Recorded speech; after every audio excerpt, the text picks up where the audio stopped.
এগুলো হচ্ছে সমুদ্রের যে সুরমা মাছগুলো আছে, ছোট ছোট মাঝারি সাইজের। এই যে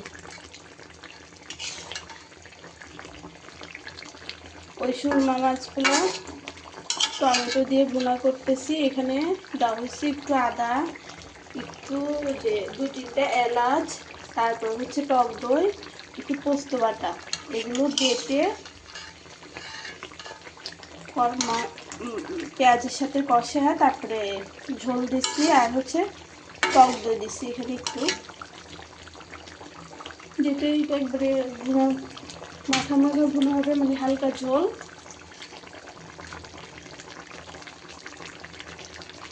একেবারে ইলিশ মাছের মতো ঘ্রাণ করে এই মাছগুলো, অনেক টেস্ট, অনেক স্বাদ।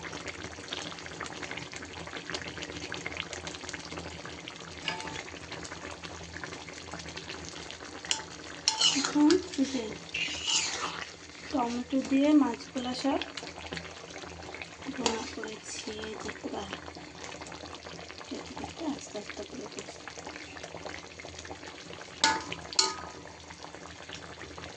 এগুলো হচ্ছে টমেটো দিয়ে, টক দই দিয়ে, পোস্ত বাটা দিয়ে, তারপরে সুরমা মাছ ভুনা, একেবারে হোটেলের স্টাইলে এই ভুনাটা করছি।